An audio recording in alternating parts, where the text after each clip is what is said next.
con Germán Prosperi, que es profesor de filosofía en la Universidad Nacional de La Plata y es filósofo también. Escribió estos libros, que no van a ver los títulos porque están muy lejos, pero después los vamos a poner en subtitulado. Y vamos a hablar en charlas de verano, filosófico-políticas de verano, especial, con distanciamiento social y mucho alcohol. Esto es una cosa de loco.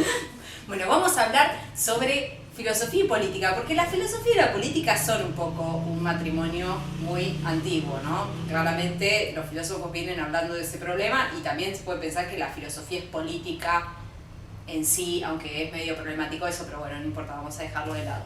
Pero, ¿qué autores, qué filósofos que estén tratando o pensando en lo político o la política te interesan a vos, o has escrito, o has leído, o bueno? Bueno, primero gracias por la invitación. Bueno, sí, como decías, la filosofía prácticamente desde sus inicios se ha interesado en la política, al menos desde Platón en adelante. En Platón tenemos un diálogo que es el político, o República, que es, bueno, intenta explicar un poco lo que sería la ciudad ideal o el estado ideal, o la política de Aristóteles. Es decir, que siempre ha sido uno de los intereses centrales de la filosofía, justamente la política. Pero además de eso, uno podría decir, como también lo sugeriste, que ya el pensamiento en sí mismo, independientemente del objeto, de aquello que tome por objeto, ya es un acto político en cuanto tal. Ahora, yendo por ahí, más ahí de lleno a lo que vos me preguntabas, a mí últimamente, al menos en lo que es la filosofía política contemporánea, digamos de finales del siglo XX, a mí me interesa recuperar sobre todo como dos líneas dentro del pensamiento político, y que es por un lado lo que sería o lo que se conoce como filosofía de la comunidad o de lo común, y ahí es una línea, si se quiere, francesa-italiana, donde hay autores como, bueno, Jean-Luc Nancy, Maurice Blanchot, entre los italianos estaría Giorgio Agamben, Roberto Espósito, en fin, Cacciari, bueno, una serie de filósofos que intentan pensar la cuestión de lo común una vez que ya el sistema, el comunismo, entendido en su sentido más tradicional, pareciera haber entrado en una suerte de decadencia o de eclipse, ¿no? Bueno, ¿cómo pensar lo común una vez que ya no estamos, no tenemos en nuestro horizonte el pensamiento comunista, digamos, el comunismo como un horizonte político, ¿no? Y luego, por otro lado, me interesa también el pensamiento del populismo, sobre todo de Ernesto Laclau, Chantal Mouffe también, porque me parece que es un pensamiento y es una filosofía política que permite explicar muchas cuestiones que suceden en nuestra región.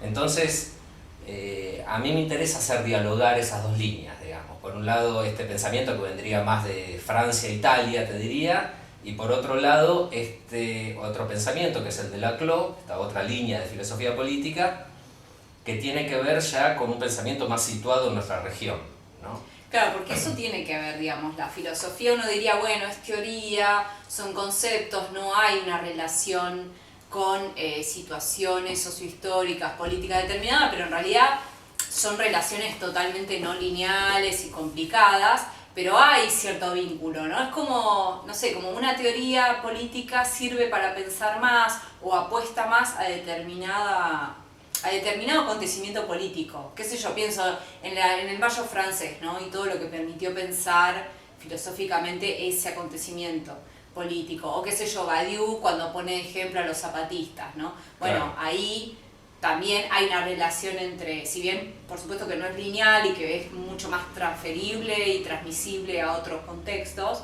pero hay una relación entre determinados modos políticos y determinada teoría o filosofía. Bueno, Platón ni hablar, Platón justamente quería... Sí, sin duda. Yo creo que, bueno, en parte, al menos la filosofía francesa de fines del siglo XX, por ejemplo, tanto Foucault, Deleuze, bueno, el mismo Blanchot, está muy marcada por lo que fue Mayo del 68. Esa idea del acontecimiento, que es esa idea del acontecimiento, de algo que irrumpe en determinado momento y rompe el orden de una situación dada, ¿no? Marca como un quiebre y permite como, bueno, una nueva reconfiguración del espacio político, ¿no? Yo creo que en buena parte la filosofía francesa, postestructuralista diríamos, en términos políticos es un intento por pensar lo que fue Mayo del 68, o por dar una respuesta o proponer una teoría que permita explicar ese acontecimiento. Y de hecho la misma noción de acontecimiento en parte sirve para dar cuenta de esa irrupción. Yo ahí me distancio un poco de esa concepción que tan centrada en el acontecimiento. Quiero decir, me parece que es una instancia que es decisiva y forma parte, afortunadamente, ¿no? Forma parte de la política en cuanto tal, el hecho de que haya momentos de ruptura donde aparece bueno, algo que no se esperaba, algo intempestivo. Acá en el país nuestro podría ser el 17 de octubre, por ejemplo. Ese es como un acontecimiento del 45, ¿no? Pero me parece que a mí lo que más me interesa pensar, y por eso me interesa recuperar pensamientos como el de Laclau, es que creo que lo interesante, políticamente interesante, no está tanto en el acontecimiento en sí mismo, sino en, bueno, qué hacer después del acontecimiento. O sea, cómo hacer para que eso siga teniendo efectos en la realidad concreta, digamos, efectos políticos, ¿no? Y me parece que ahí es donde entra la cuestión de la organización política, ¿no? Yo creo que en gran parte a mí me da la sensación de que cierta línea de la filosofía política postestructuralista ha quedado como enceguecida por el fulgor del acontecimiento. Y yo lo veo como un problema eso, porque evidentemente por definición el acontecimiento es efímero, es algo intempestivo que desaparece, y el problema está en, bueno, pensar todo ese tiempo, que es la mayor cantidad de tiempo de nuestras vidas, básicamente, que no suceden en el acontecimiento, suceden antes o después. Bueno, me parece que la política tiene que pensar precisamente eso, ¿no? Bien.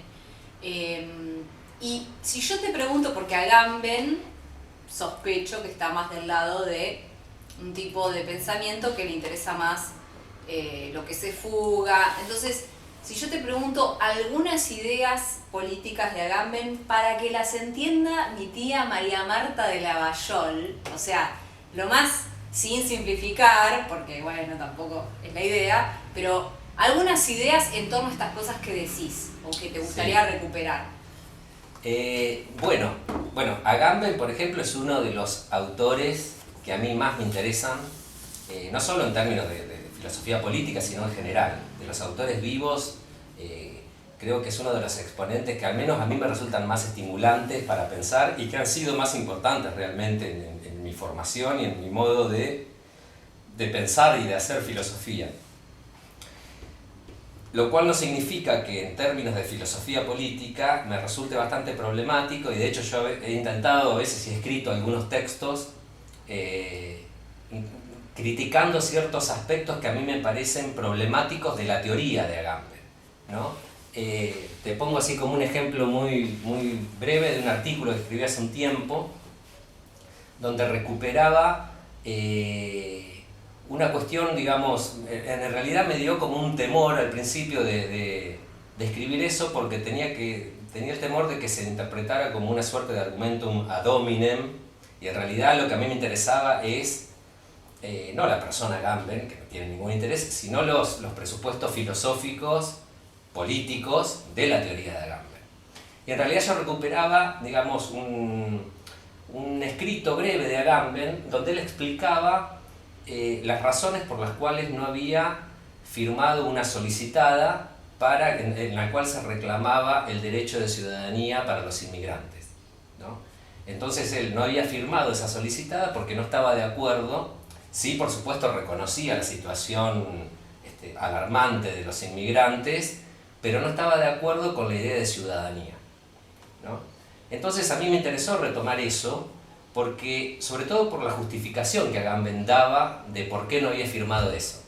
Y la justificación era porque el derecho de ciudadanía remite a la idea de Estado-nación, que es el que confiere ese derecho. Y como la filosofía política de Agamben es muy crítico respecto a la idea de Estado, ¿no? Porque lo entiende en términos soberanos, digamos, el Estado sería la institución que encarna el poder soberano. Para Agamben el poder soberano, lo propio del poder soberano es producir vida desnuda, ¿no? Es decir, biopolítica y soberanía están muy de la mano en Agamben. No son dos cosas separadas, como dice, por ejemplo, Foucault, en La voluntad de saber, dice, bueno, se pasa de un poder soberano a un biopoder. El poder soberano es el poder trascendente que estaba centrado en la figura del rey, por ejemplo, del monarca. Claro. En cambio, el biopoder sería más como la administración de la vida, más inmanente, que no remite a una idea, a una instancia central. Bueno, Agamben va a decir, como es crítico de la idea de Estado, entonces va a decir que no firma esa solicitud porque precisamente sería como, bueno, estar dándole el ok a esa institución, a ese dispositivo estatal que a él le parece problemático. Entonces lo que yo intentaba mostrar en ese artículo es que ahí hay como un problema, hay como, y que sería lo siguiente, y que tiene que ver con relacionar dos registros o dos órdenes que son un orden ontológico, acá me pongo medio abstracto, y un orden político, pero no es tan complicado. Pero pará, decís ontológico. ¿Qué es ontológico? En Bueno, una frase, ¿qué sería la ontología? la ontología, La filosofía. sí, es la parte de la filosofía que se interroga acerca del ser. El ser. El Ontología, ser.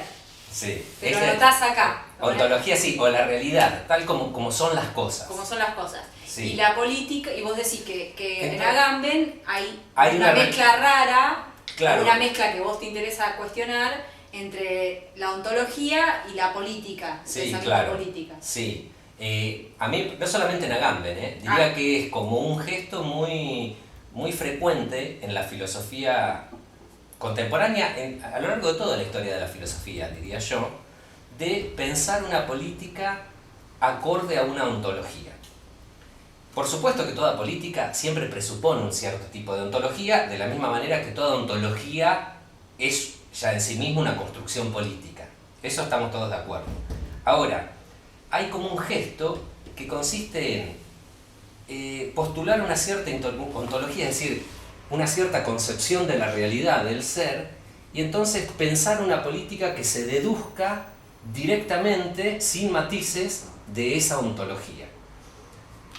Que por otro lado es lo mismo que hace Aristóteles. O sea, si uno lee la política de Aristóteles, uno se encuentra que Aristóteles dice, bueno, la polis más perfecta es aquella que respeta el orden natural, aquello que se da por naturaleza.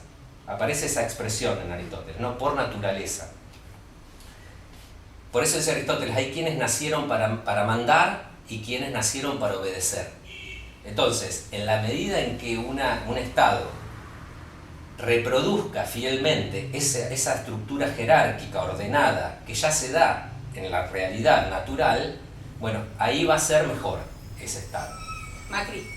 Sí, por él, ¿no? Entonces, ahora, el problema es que, ¿qué es lo que va a suceder?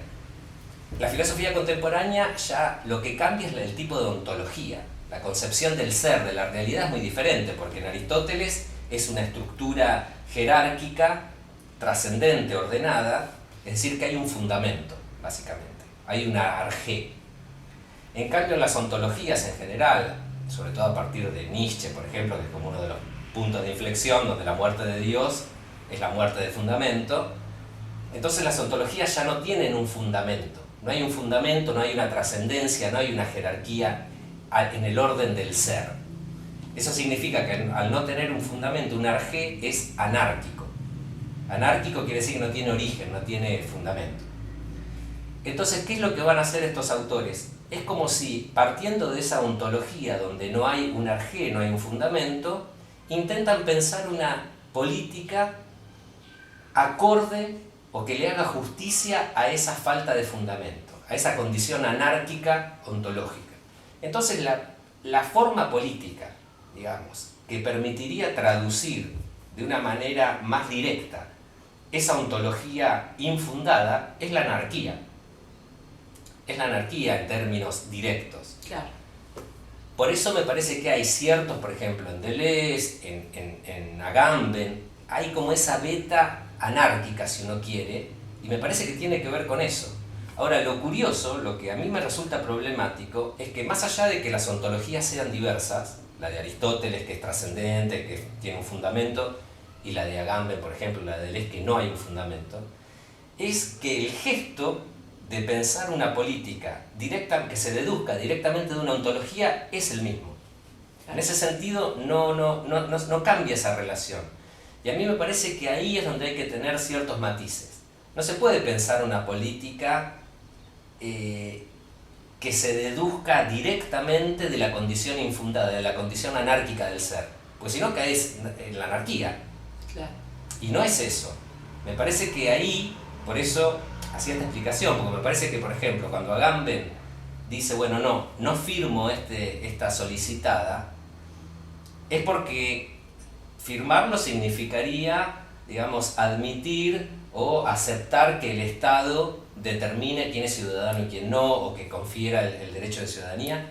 Y uno lo puede, digamos, uno puede cuestionar al Estado, puede cuestionar los dispositivos, puede cuestionar el derecho de ciudadanía.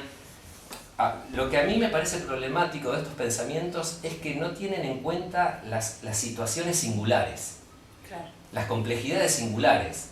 Es como si todas sus acciones puntuales, sus decisiones, estarían determinadas por esa teoría general. Claro. Y a veces no es así. Justamente la política me parece que es un lugar mucho más complejo. Cuando vos decías que Agamben plantea que el Estado y la soberanía produce vida desnuda, ¿qué es eso? ¿Qué es producir vida desnuda? Producir vida No es desnuda... producir gente en bolas. No. Eso estaría muy bien, por otro Claro. lado. Eso, no, producir vida desnuda se refiere a Agamben a justamente quitarle a la vida toda aquella cualificación, toda aquella forma, digamos, convertir a los sujetos, desubjetivar, ¿no?, a los individuos, ¿no? Convertirlos en, bueno, el caso paradigmático que utiliza Agamben y que fue muy problemático en su momento es el del musulmán del campo de concentración, que es esta persona que ya está viva biológicamente, pero ya prácticamente no habla, no come, le da lo mismo si está vivo, si está muerto, es decir, ha perdido toda forma humana, ¿no? Ese es como el caso extremo, Claro. sería de la vida desnuda. Una de las tesis centrales de Agamben es que el poder en el mundo occidental se ha constituido a partir como de dos modelos o dos paradigmas, dice Agamben. Por un lado, la idea del poder soberano, ¿no?, y por otro lado, el poder económico. El poder soberano, la traducción moderna de la idea de soberanía sería el Estado. El Estado como el dispositivo que encarna la idea de soberanía.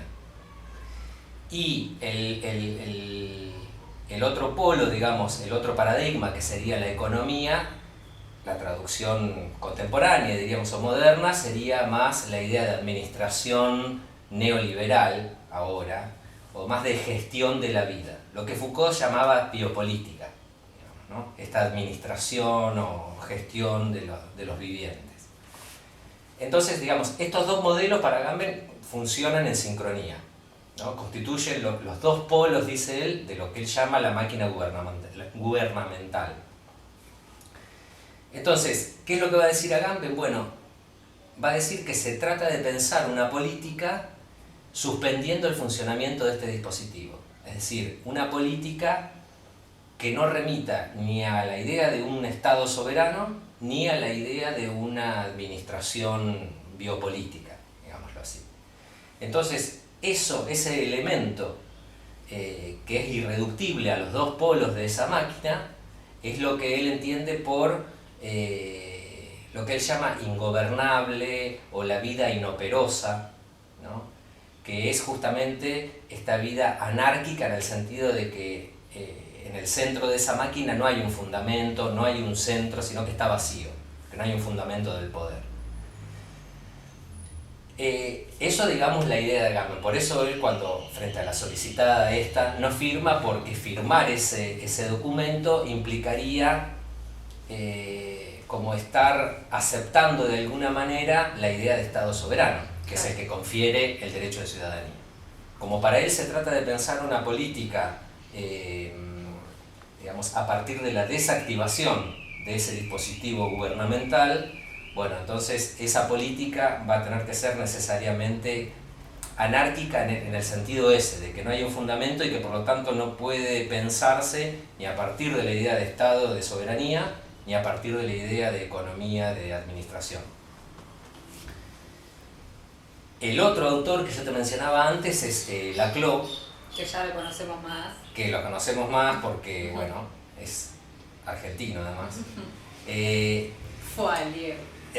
Sí, y bueno, y entonces la idea de Laclau es que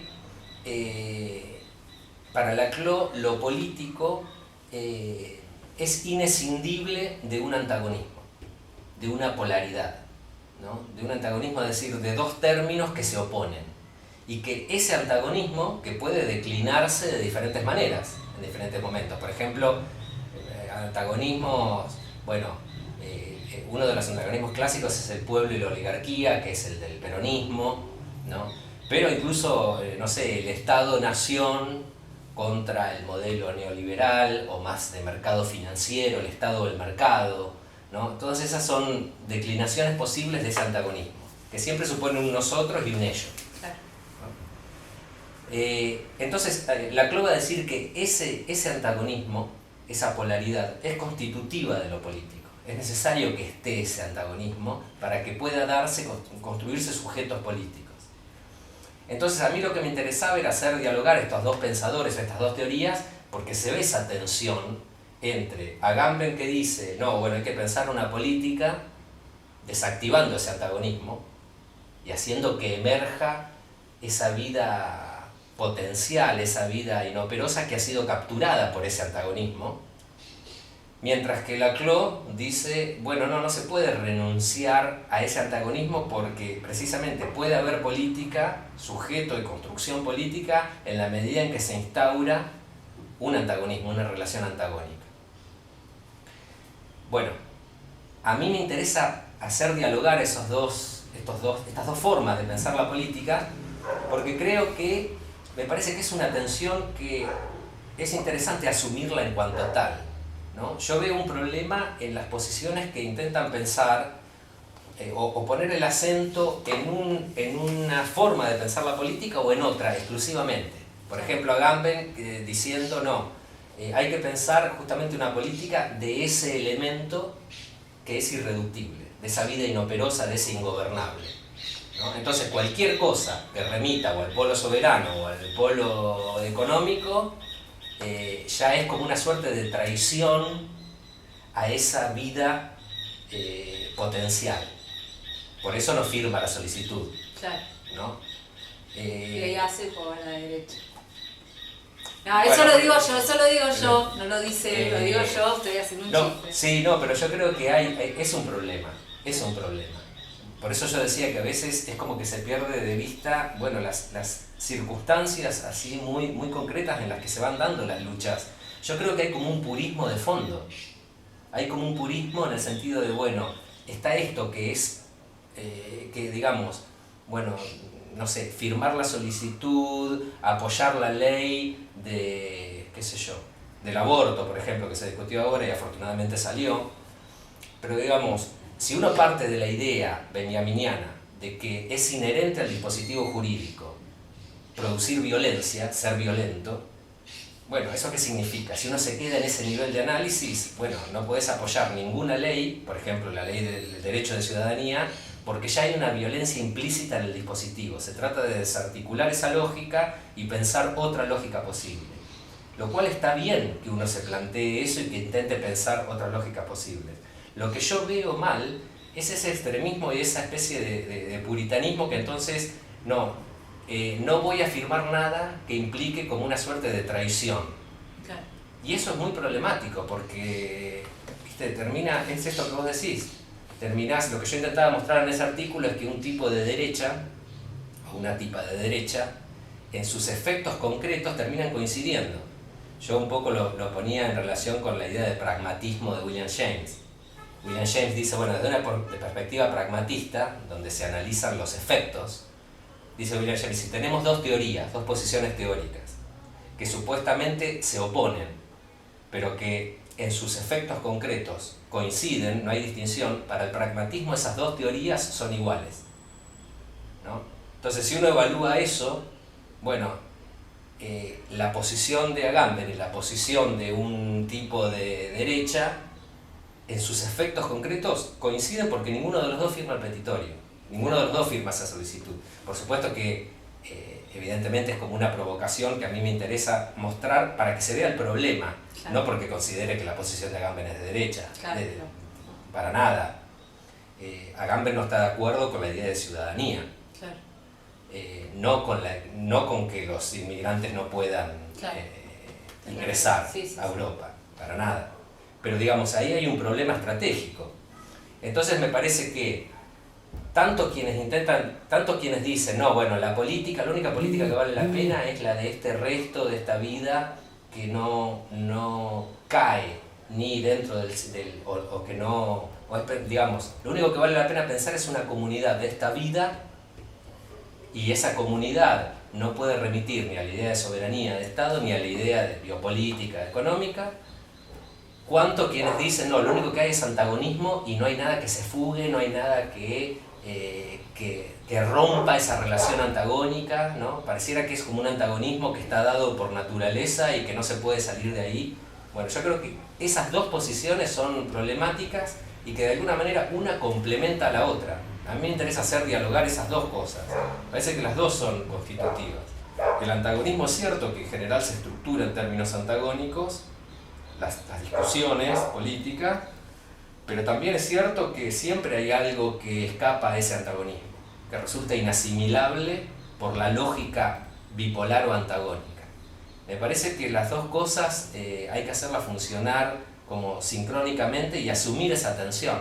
Bueno, eso es como bastante complicado, ¿no? Porque uno dice, pareciera que si uno opta por esas dos cosas es como una suerte de no todas las posiciones y en realidad es algo bastante difícil y bastante problemático estratégicamente pensar como, te pongo un ejemplo, yo ahora mismo el feminismo en Argentina está en una situación en la que se ha institucionalizado a partir del gobierno de Alberto Fernández. Quiero decir, hay ministerios, o sea, por supuesto que antes había también, pero forma parte de la coalición, los ministerios de género, bueno, haber presentado el proyecto del aborto y hay muchas feministas bastante importantes, puestos gubernamentales, ¿no? Como que pasaron al otro lugar. Sí. Entonces hay una discusión, yo el otro día discutía con una amiga de que justamente las dos aceptamos que las dos cosas son importantes porque está la misma idea. Es importante estar en el gobierno y ser una feminista que está en el gobierno, o es importante estar en la calle y ser una feminista que más bien apunte a la comunidad, al movimiento, a crear redes. Como que esas dos cosas que me parece que están muy en línea con lo que decías.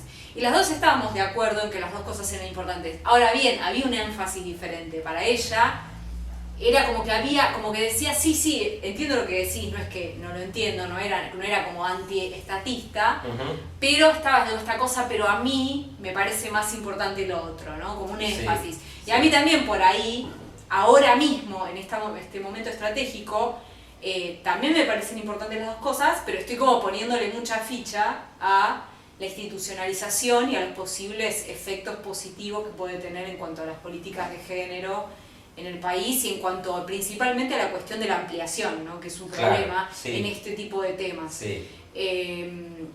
Porque todavía el feminismo sigue siendo algo, si bien puede parecer que algunas demandas son muy masivas, pero en realidad sigue siendo algo menor o algo que no está del todo articulado ni en las escuelas, ni en la educación sexual, y bueno, en fin. Entonces me parece que a veces también pasa eso, que hay como distintos énfasis y que eso en general también tiene que ver con las elecciones políticas, ¿no? Articuladas, decir, bueno, a ver, ¿qué es lo que menos me incomoda, si se quiere, o qué es lo que menos me molesta? A veces. Sí. Pero yo creo que eso está bueno igual. A mí me parece que abre como un espacio político que que es en algún sentido un espacio, digamos, como desde la plena institucionalización o representación a la mayor transversalidad y la forma, digamos, que me parece que el feminismo ha posibilitado una serie de lógicas que no son reductibles a las formas tradicionales de la política, del partido, sino que es como mucho más transversal, y eso es interesantísimo para mí. Es una de las riquezas, me parece. A mí lo que por ahí me resulta un poco más problemático, como te decía, es esta especie de todo o nada. Claro. ¿Viste? Me parece que no, que justamente hay que abrir ese espacio, que es el espacio un poco en donde nos movemos más o menos todos, en esa especie de ida y vuelta y de tensión, que me parece que está bueno, porque es ahí donde se van generando también novedades políticas. El feminismo, que es muy heterogéneo, o los feminismos, ha implicado toda una serie de novedades políticas que, claro, después siempre van expresándose en términos institucionales o van encontrando su simbolización, si se quiere, su asimilación en lógicas más partidarias, si te quieres, si querés, o bueno. Pero me parece muy importante que no pierda esto otro. Para mí es todo ese conjunto lo que es necesario mantener. Y asumiendo esas tensiones, me parece que no las veo como una oposición, sino como un complemento, te diría yo. Bien. Bueno, no sé si tenés algo más para agregar. No, creo que no. Bueno, lo que te voy a pedir es que, así, las que se te ocurran, si a alguien le interesó esta charla o le interesa el pensamiento, o sea, meterse un poco en el pensamiento político contemporáneo, ¿qué libros recomendás para empezar, así muy propedéuticos? O podés uno que sea un introductorio y el otro por ahí más que ya no, que sea de un autor. ¿Qué cosas te parecen que se pueden recomendar? Es un gran problema, Mis artículos, bueno, pueden buscar tus artículos que están en internet. Pero lo que ocurre es que en general yo por ahí voy más a una cosa más puntual, ¿viste? No son por ahí tan introductorios. No es que sean muy complicados, porque no lo son, pero por ahí ya van a una cuestión de un autor concreto, ¿viste? O algún problema puntual. No sé, vos sabés que, o sea, hay un montón de textos. Hace poco leí uno que es de Galindo Herbaz, es un autor español, creo, que se llama...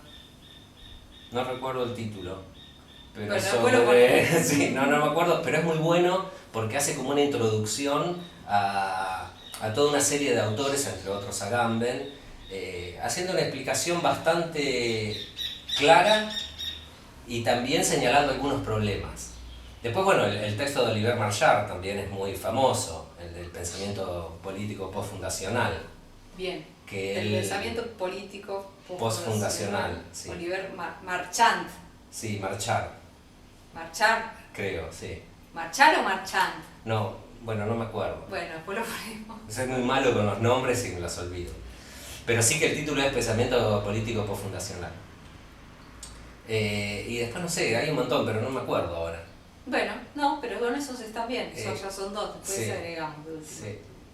Bueno, esto ha sido todo entonces con charlas de verano filosófico-políticas, y si les interesa lo que ha dicho Germán, pueden buscar sus libros, googlearlo y van a encontrar varias cosas de él. Y bueno, hasta la próxima, Germán. Gracias. Bueno, gracias por venir. En realidad vine yo, pero bueno. No, gracias a vos por la invitación y bueno, espero que le interese a alguien, al público. Alguien va a ver, siempre hay alguien. Bueno. Saluda a la cámara.